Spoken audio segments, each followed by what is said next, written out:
انسان کی زندگی میں کچھ چیزیں ایسی ہوتی ہیں جن کے بغیر زندگی گزر نہیں سکتی۔ اتنی دیر تک جتنی دیر تک وہ چیز اس کے پاس موجود ہوتی ہے اسے نہ اس بات کا ادراک ہوتا ہے نہ احساس ہوتا ہے، لیکن جب وہ چیز اس کے پاس سے رخصت ہو جاتی ہے، اس کے پاس کسی وجہ سے خدا نہ خواستہ وہ چیز موجود اور محفوظ نہیں رہتی، پھر اسے احساس ہوتا ہے کہ ایک بہت بڑی نعمت تھی میرے پاس، وہ مجھ سے چلی گئی۔ ہماری زندگی کے اندر بہت ساری ایسی چیزیں ہیں کہ اگر وہ ہم سے رخصت ہو جائیں، خدا نہ کرے، تو پھر ہمیں بڑی شدت سے احساس ہوگا کہ یہ نعمت کتنی بڑی ہے۔ آپ کوس و قزح کے رنگ دیکھتے ہیں، دھوپ اور چھاؤں میں لوگوں کے چہروں کو ملاحظہ کرتے ہیں، آپ اپنے بچوں کو محبت کی نظر سے دیکھ کر دل کو ٹھنڈا کرتے ہیں، آپ اپنے ماں باپ کو محبت کی نظر سے دیکھ کر کامل حج کا ثواب حاصل کرتے ہیں، قرآن مجید کی زیارت کر کے آپ اپنے دل میں بہت سارا سرور محسوس کرتے ہیں، لیکن یہ ساری نعمتیں اتنی دیر تک آپ کے پاس ہیں جب تک آپ کے پاس آنکھ کی نعمت موجود ہے۔ اگر یہ رخصت ہو جاتی ہے نا، اگرچہ اتنی ساری نعمتوں میں یہ ایک نعمت ہے، لیکن آپ آنکھ نہیں ہے تو آپ کو تو اپنوں کا احساس بھی نہیں، آپ تو اپنوں کے چہرے بھی دیکھ نہیں پائے۔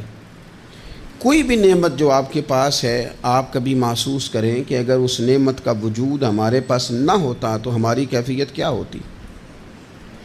یہ سانس ہے، ہم دو دفعہ سانس کا استعمال کرتے ہیں، ایک دفعہ اندر جاتی ہے اور ایک دفعہ باہر آتی ہے۔ اگر اندر نہ جائے تو بھی مسئلہ ہے، چلی گئی ہے لوٹ کر باہر نہ آئے تو بھی بہت بڑی مشکل ہے۔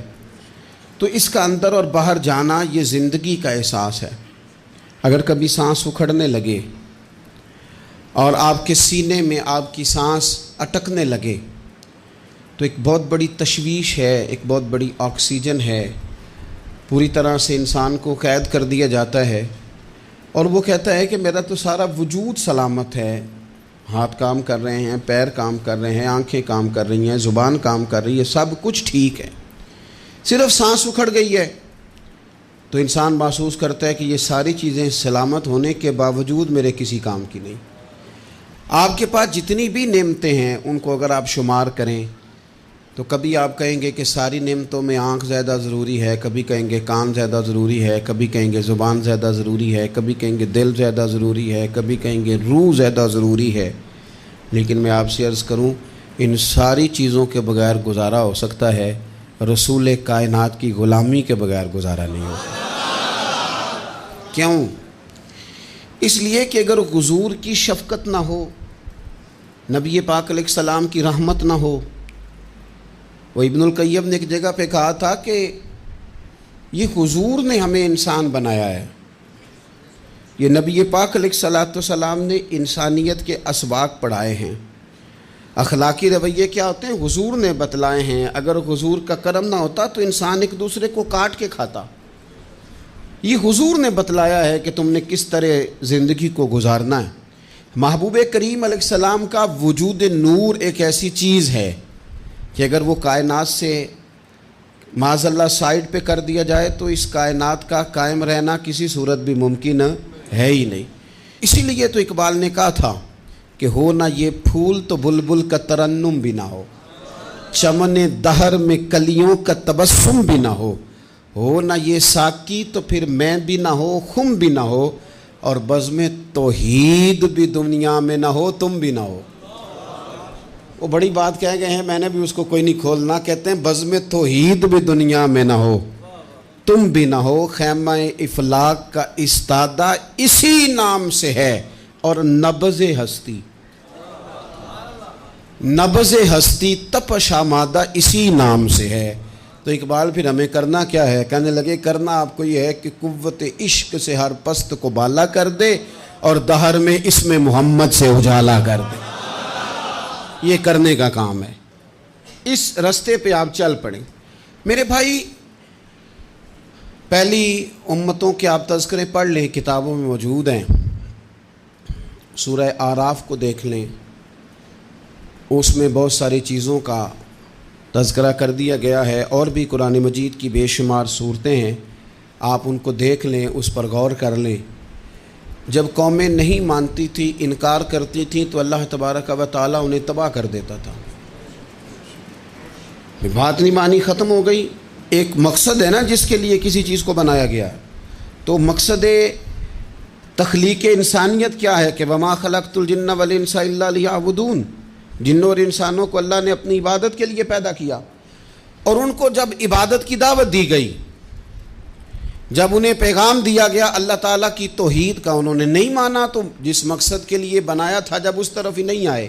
یہ پنکھا لگایا جاتا نا ہوا کے لیے، تو اگر پنکھا ہوا نہ دے تو اس کا کوئی چھت پہ کام ہے؟ اس کو اتار کے تو آپ سکریب والے کے پاس بھیج دیں گے، بھئی ختم ہو گئی بات۔ تو مقصد جو تھا نا اللہ کی عبادت تھی، تو جب قومیں اللہ کی عبادت کی طرف نہیں آئیں تو اللہ نے انہیں تباہ کر دیا اور صفحہ ہستی سے مٹا دیا۔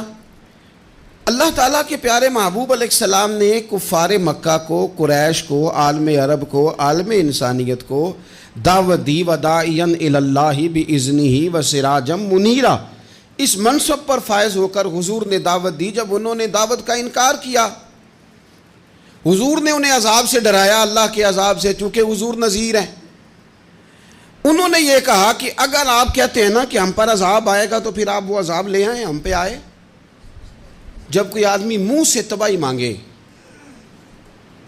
جب کوئی شخص اپنے منہ سے یہ کہے کہ کر لیں جو ہوتا ہے معاذ اللہ، تو اگر تو سامنے والا کمزور ہو تو شاید وہ کچھ نہ کر سکے، لیکن یاد رکھنا کئی دفعہ کمزور ہوتا ہے تو کچھ نہیں کرتا، تو کئی دفعہ مہربان بڑا ہوتا ہے، رحمان اور رحیم کئی دفعہ کرم نوازی کرتا ہے۔ جب انہوں نے کہا نا کہ لائیں وہ عذاب ہے محبوب جس کا آپ وعدہ کرتے ہیں، تو اللہ نے کیا فرمایا؟ فرمایا وما کان اللہ لیعذبہم وانت فیہم۔ محبوب رب کی یہ شان ہی نہیں کہ انہیں عذاب دے، کیوں؟ اس لیے کہ آپ ان کے درمیان موجود ہیں۔ اے محبوب علیہ الصلاۃ والسلام، اللہ کی یہ شان نہیں کہ انہیں عذاب دے اس حال میں کہ آپ ان کے درمیان موجود ہیں۔ آپ میری بات کو سمجھیں گے، غور کریں گے کہ کافروں کے درمیان اگر حضور موجود ہوں تو عذاب نہیں آتا، تو قیامت میں جب حضور مومنوں کے بیچ موجود ہوں گے، مجھے کہہ لینے دو نا کہ اساں جے ہاں گناہیاں دا جدوں اعمال نامہ فرول ہوئے، پھر ذرے ذرے نے سامنے آ جانا ہے، جو جو منہ تھی بولیا بول ہوئے، اساں بھی کول حضور دے بیٹھ رہنا ہے، لکھ عمل ترکڑی تول ہوئے، او دے کولوں بھی رب نے حساب لینا ہے جیڑا بیٹھا ہی محمد دے کول ہو۔